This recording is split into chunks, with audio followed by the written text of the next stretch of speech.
আমি কথা দিছি যে চা বাগানের যারা আমার শ্রমিক ভাই বোন আছে, দেখবেন আপনি 2-3 বছরের মধ্যে, আমি তো কথা দিছি যে আমার চামড়া যেহেতু একটু ফর্সা, তোমাদের চামড়াও আমি সুনো পাউডার দিয়ে ফর্সা বানাই, এরপর আমি এই জায়গা থেকে বিদায় নেব।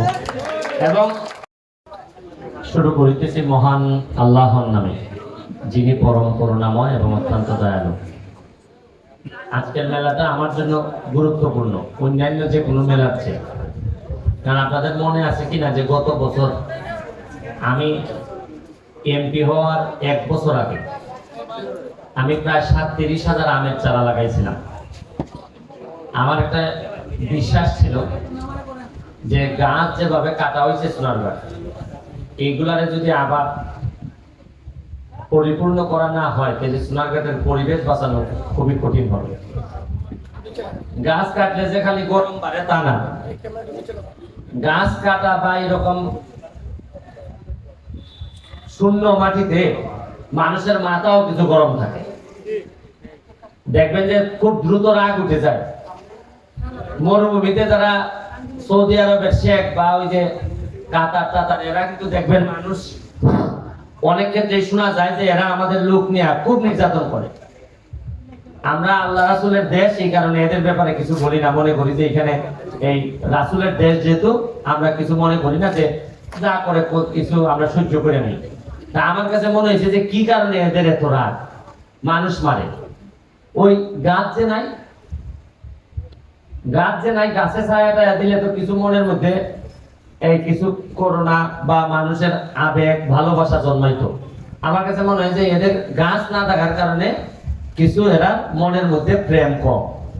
তা আমি তো এমপি হওয়ার বহু আগে আমি চাইছি যে সোনারঘাট মাধবপুরের মানুষের মনের মধ্যে প্রেম আসুক।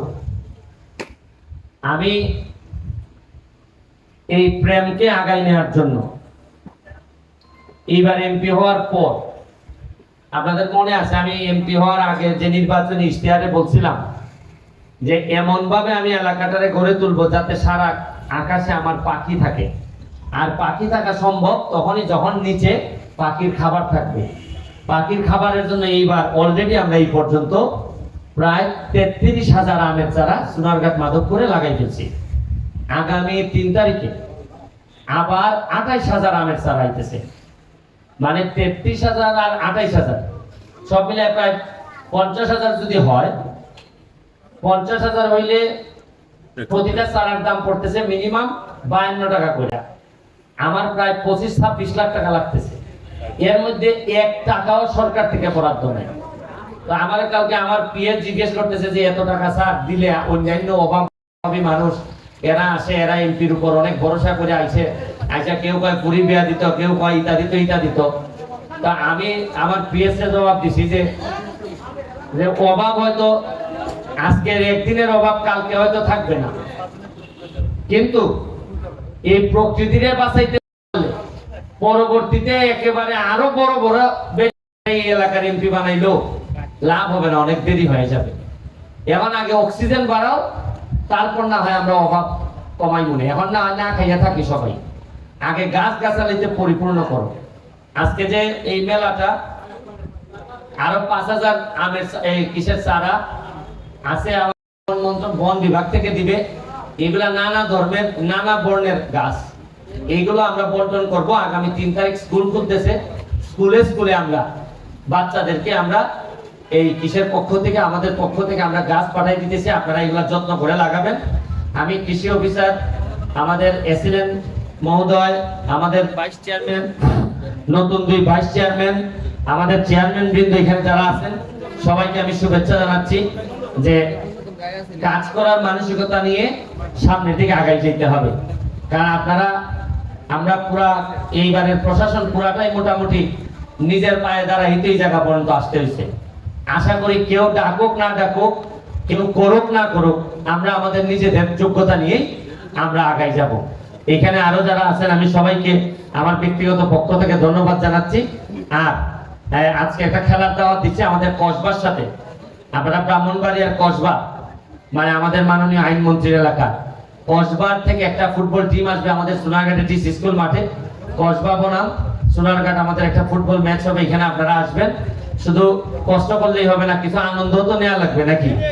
আমরা সোনারঘাটের মানুষ কোনোভাবে আর মানসিক অসুস্থ হইতে আমি দিব না।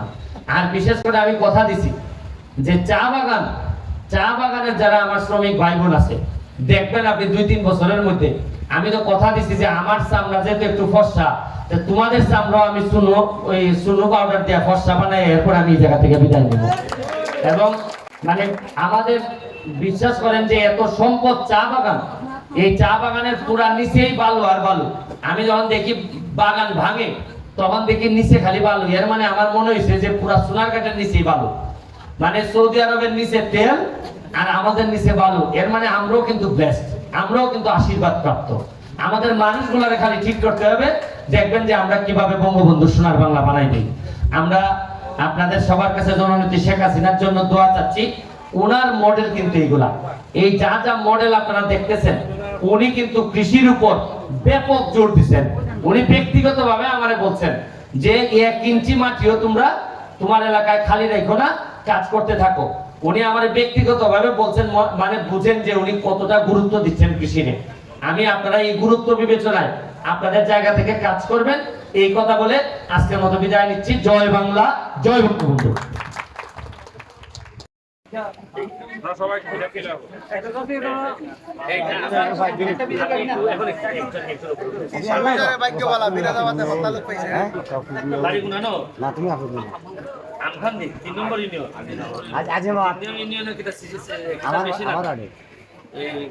কৃষি উৎপাদন বেশি নেই ইউনিয়ন ভিত্তিক, আমরা বেশি কোথায় ইউনিয়ন ভিত্তিক আমাদের ধান উৎপাদন হয়, সম্পূর্ণ আছে, গাজীপুর আছে,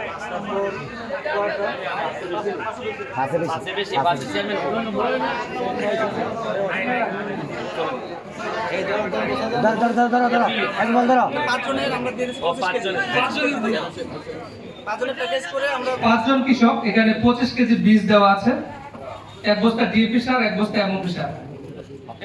প্রতি কৃষক 10 কেজি করে ডিএপি, 10 কেজি করে এমওপি এবং 5 কেজি করে আমনের বীজ পাবে। এই পর্যায়ে গ্রহণ করবেন।